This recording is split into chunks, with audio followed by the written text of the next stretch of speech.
കൂട്ടുകാർക്ക് രമ്യാസ് വേൾഡിലേക്ക് ഒരിക്കൽ കൂടി സ്വാഗതം. അപ്പം ഞാനിന്നൊരു തക്കാളിയാണ് കേട്ടോ കൂട്ടുകാരെ എടുത്തിരിക്കുന്നത്. നല്ല പഴുത്ത തക്കാളിയാണ്. കൂട്ടുകാർ എപ്പോഴും എടുക്കുമ്പോൾ നല്ലോണം പഴുത്ത തക്കാളി തന്നെ എടുക്കാൻ ശ്രദ്ധിക്കണം കേട്ടോ. അപ്പം ഞാനതാ ഇത് തക്കാളി ഇവിടെ ചെറുതായിട്ട് ഒന്ന് നുറുക്കി എടുത്തിട്ടുണ്ട്. അതൊരു ബൗളിലേക്ക് ഇട്ട് കൊടുത്തു.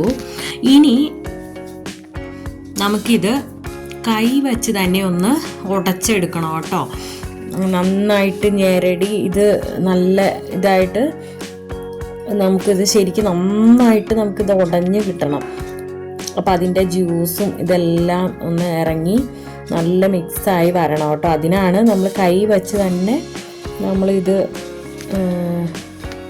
തിരുമ്മിയെടുക്കണം എന്ന് പറയുന്നത്. ഇപ്പം കണ്ടോ, ഇതിവിടെ ഞാൻ നന്നായിട്ട് അതിനാണ് ചെറുതായിട്ട് നമ്മളിത് അരിഞ്ഞെടുക്കുന്നത് കേട്ടോ, നന്നായിട്ട് ഉടഞ്ഞ് കിട്ടാൻ വേണ്ടിയിട്ട്. ഇപ്പം ഇതാ എല്ലാം നന്നായിട്ട് ഉടഞ്ഞ് വന്നിട്ടുണ്ട്.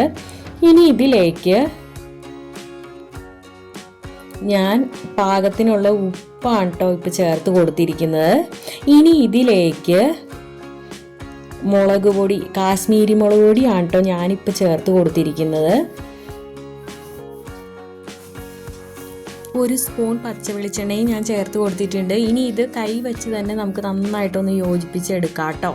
അപ്പോൾ കൂട്ടുകാർ ഏത് മുളക് പൊടിയാണെന്ന് വെച്ചാൽ ചേർത്തോളൂ കേട്ടോ, നിങ്ങളുടെ എരിവിനനുസരിച്ച്. കാശ്മീരി മുളക് പൊടി തന്നെ എടുക്കണമെങ്കിൽ അങ്ങനെ എടുക്കാം, അല്ലെങ്കിൽ സാധാ മുളക് പൊടി കൂടെ മിക്സ് ചെയ്തിട്ട് എടുക്കാം.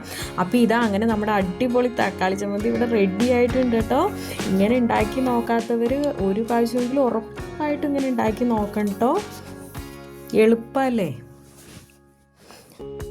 അപ്പോൾ ആദ്യമായിട്ടാണ് കൂട്ടുകാർ എൻ്റെ വീഡിയോ കാണുന്നതെങ്കിൽ ചാനലൊന്ന് സബ്സ്ക്രൈബ് ചെയ്യാൻ മറക്കല്ല കേട്ടോ. കൂടെ ബെല്ലൈക്കൻ പ്രസ് ചെയ്ത് ഓൾ എന്ന ഓപ്ഷൻ ഇനേബിൾ ചെയ്താൽ മാത്രമാണ് കേട്ടോ ഞാനിടുന്ന എല്ലാ വീഡിയോസിൻ്റെയും കറക്റ്റ് നോട്ടിഫിക്കേഷൻ നിങ്ങൾക്ക് കിട്ടുകയുള്ളൂ. അപ്പോൾ ഒന്നും പറയാനില്ല കേട്ടോ കൂട്ടുകാരെ, അടിപൊളി ടേസ്റ്റാണ്. നമുക്ക് തീ എത്തിക്കുപോലും വേണ്ട അല്ലേ, എന്ത് ടേസ്റ്റാണെന്ന് അറിയാം. ഇതുണ്ടെങ്കിൽ നമുക്ക് ബിരിയാണി ഒന്നും നമ്മൾ കഴിക്കില്ല കേട്ടോ, ചോറിൻ്റെ കൂടെ ഇത് മാത്രം മതി. ഇതുണ്ടെങ്കിൽ ബിരിയാണി മാറ്റി വെച്ചിട്ട് നമ്മൾ ചോറ് കഴിക്കും കേട്ടോ. അപ്പോൾ ഇനി നല്ലൊരു വീഡിയോ ആയിട്ട് വരുന്നവരെ okay, Tata, bye bye, thanks for watching.